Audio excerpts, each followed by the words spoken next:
হিসাব বিজ্ঞানে আরও একটি নতুন ক্লাসে তোমাদের স্বাগত জানাচ্ছি। আমি নিরূপম কুমার পাল। দেখা যাক আজকের ক্লাসটি কোন বিষয়ের উপর হতে যাচ্ছে।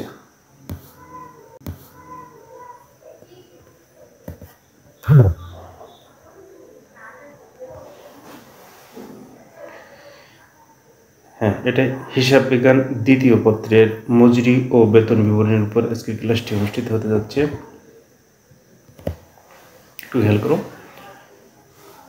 যারা দ্বিতীয় বর্ষের স্টুডেন্ট আছো তারা এবং যারা বিএমটি দ্বিতীয় বর্ষের স্টুডেন্ট হিসেবে আছো তারা এই ক্লাসটিকে ফলো করে রাখবে। হ্যাঁ, মজুরি ও বেতন বিবরণী। মজুরি এবং বেতনকে নিয়ে একটি প্রাথমিক ধারণা তোমাদেরকে একটু দিই। মজুরি হচ্ছে শারীরিক পরিশ্রমের বিনিময়ে যে অর্থ বা পারিশ্রমিক পরিশোধিত হয় তাকে মজুরি বলে। আর বেতন হচ্ছে কোনো একটা প্রতিষ্ঠানে নিয়োজিত কর্মচারী কর্মকর্তা তাদের শারীরিক ও মানসিক পরিশ্রমের বিনিময়ে যে অর্থ প্রদত্ত হয় তাকে বেতন বলে। এখন আসা যাক যে মজুরি ও বেতন বিবরণী কেন প্রয়োজন। একটা প্রতিষ্ঠানে যারা শুধু মূল বেতনে নিয়োগপ্রাপ্ত হয় তারা কি শুধু সেই টাকাটাই পাবে, না অতিরিক্ত কিছু সুযোগ সুবিধা পাবে এবং সেখান থেকে কিছু কর্তন করার বিধান আছে? সেই সকল বিষয় নিয়ে আলোচনা হতে যাচ্ছে। দেখা যাক যে বেতন বিবরণী বা মূল মজুরি বিবরণী যেখানে আছে সেখানে কি কি বিষয় অন্তর্ভুক্ত হতে যায় বা কি কি বিষয় সেখানে আমাদের সামনে আসে, একটু খেয়াল করো।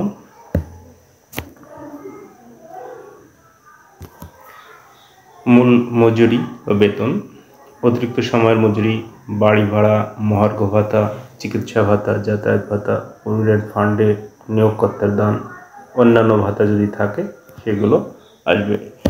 এসব বিষয় যোগ করে হচ্ছে কিন্তু তার মোট মজুরি বা মোট বেতন নির্ণয় করা হয়। এই সবকটি বিষয় যোগ করেই কিন্তু তার মোট মজুরি বা মোট বেতন নির্ণয় করা হয়। এখানে যে অর্জিত হবে বা যে উপার্জন হবে সবটাই কিন্তু সে একবারে মাসের শেষে তুলে নিতে পারবে না। তার কিছু অংশ আবার কর্তন করার বিধান আছে।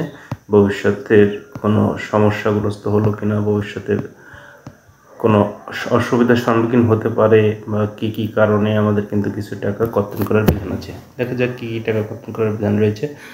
প্রভিডেন্ট ফান্ডে কর্মী ও নিয়োগকর্তার দান, যদি একটা নাও, যদি নিয়োগকর্তার দান ওখানে না আনা হয় তাহলে শুধুমাত্র কর্মীর দানটি আসবে। তখন আর নিয়োগকর্তার দান দুই জায়গায় নেওয়ার প্রয়োজন নাই, আর ওখানে নিলে এখানে ডবল টাকাটাই আসবে। কল্যাণ তহবিলে কর্মীর দান, যৌথ বিমায় কর্মীর দান, আয়কর বাবদ কর্তন, অগ্রিম মজুরি, অন্য কোনো কর্তন যদি থাকে, যেমন কেউ অগ্রিম বেতন নিতে পারে, কেউ ঋণ নিতে পারে, সেই ঋণের কিস্তি কর্তন হতে পারে, ইত্যাদি ইত্যাদি বিষয় কিন্তু এখানে আসতে পারে। তাহলে এই কটা যোগ করে হচ্ছে মোট কর্তন।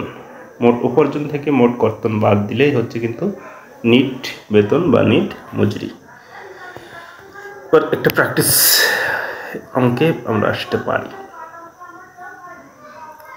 আচ্ছা, অফিস কর্মচারী সম্রাট ও সুলতানের জানুয়ারি মাসের বেতন সংক্রান্ত নির্মিত দেওয়া হলো। দেখো, একজন হচ্ছে সম্রাট, একজন হচ্ছে সুলতান, এটা স্পষ্টই দেখা যাচ্ছে। আচ্ছা, কি কি আছে দেখো, মূল বেতন আছে, মহার্ঘ ভাতা আছে। মূল বেতন আছে 3,000 টাকা এবং 4,000 টাকা। মহার্ঘ ভাতা আছে 25%, 25%,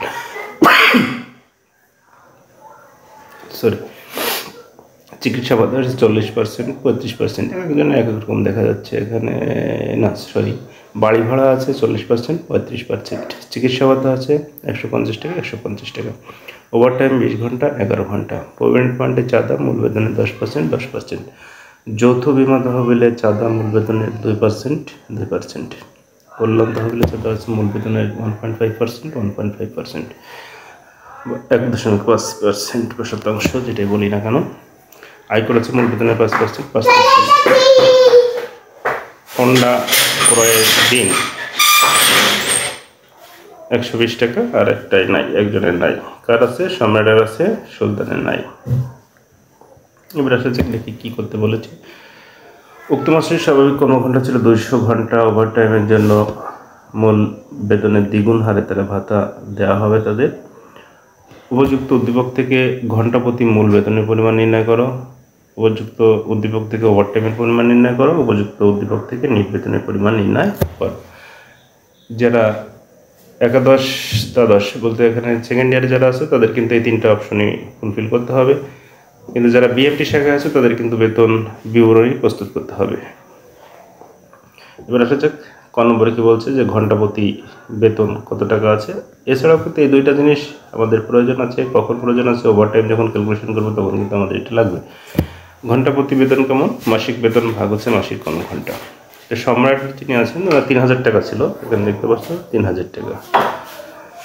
কত টাকা আছে? 3000 টাকা। সুতরাং এই 3000 টাকা আছে, আর একজনের আছে কত? 4000 টাকা।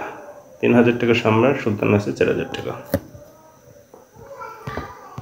এই 3000 ভাগ হচ্ছে 215 টাকা, সুলতান আছে 4000 ভাগ 220 টাকা। এটা হচ্ছে ঘন্টা প্রতি মজুরি। ওকে, আচ্ছা ওভারটাইম কি? ওভারটাইমটা আমরা একটু ক্যালকুলেশন করি। ওভারটাইম হচ্ছে ঘন্টা প্রতি মজুরি আছে 15 টাকা, আর ওভারটাইম ঘন্টা আছে 20 ঘন্টা।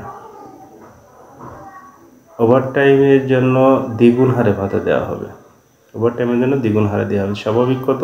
15 টাকা আর 20 টাকা। তাহলে স্বাভাবিক যদি 15 টাকা হয়, ওভারটাইমের জন্য হবে 15 গুণ 2 30 টাকা, এবং সুলতানের ওভারটাইমের জন্য ঘন্টা প্রতি মজুরি প্রদান করা হবে 20 গুণ 2 40 টাকা। আমি একটু মুখে বলি। তাহলে ওভারটাইম ঘন্টা কত? 20 ঘন্টা। 20 ঘন্টা গুণ হচ্ছে 30, 600 টাকা। আর সুলতান যিনি আছেন তার আছে 11 ঘন্টা গুণ হচ্ছে 40, 410 টাকা। 600 410 1100, 600 আর 410 1100, 1010 টাকা আসবে। এখানে কত টাকা আসবে? 1010 টাকা আসবে।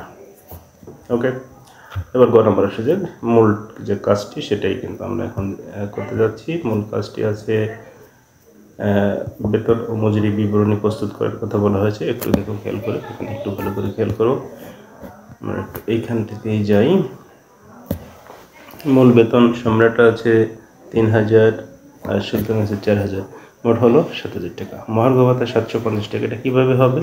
ওই যে মূল বেতনের উপর পার্সেন্টেজ ছিল, সেই পার্সেন্টেজ অনুসারে ক্যালকুলেশন করলে এটাই দাঁড়ায়। বাড়ি ভাড়া মূল বেতনের উপর একটা পার্সেন্টেজ ছিল, সেটাই ক্যালকুলেশন করলে কিন্তু এটা দাঁড়ায়।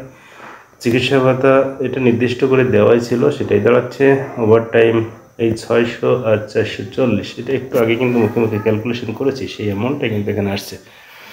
দেখো এই মোটের ঘরটা দেখো, এই দুইটা যোগ করলে 3000 4000 যোগ করলেই হচ্ছে 7000 টাকা।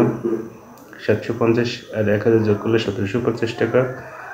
112 1200 1400 যোগ করলে 2600 টাকা। 150 150 300 টাকা। 600 440 যোগ করলে 1040 টাকা। ওকে, গোটা যোগ করলে যেটা দাঁড়ায় সেটাই হচ্ছে অ্যামাউন্ট।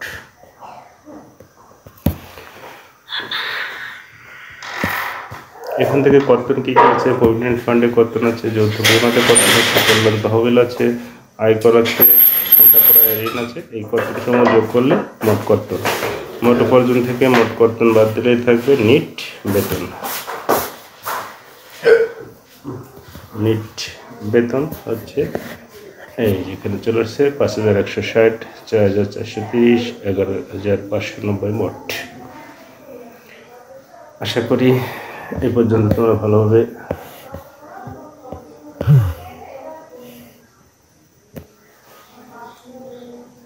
ক্লাসটি কেমন লেগেছে তোমরা একটু তোমাদের মূল্যবান মতামতটি কমেন্ট বক্সে জানিয়ে দিবে। যদি ইউটিউব চ্যানেল থেকে দেখে থাকো তাহলে চ্যানেলটি সাবস্ক্রাইব করে রাখবে, লাইক শেয়ার এবং কমেন্টস করবে। আর যদি ফেসবুক পেজ থেকে দেখে থাকো তাহলে ফেসবুক পেজটিকে লাইক বাটনে চাপ দিবে, ফলো হয়ে যাবে এবং সেখানে রিয়াকশানগুলো জানিয়ে দিবে।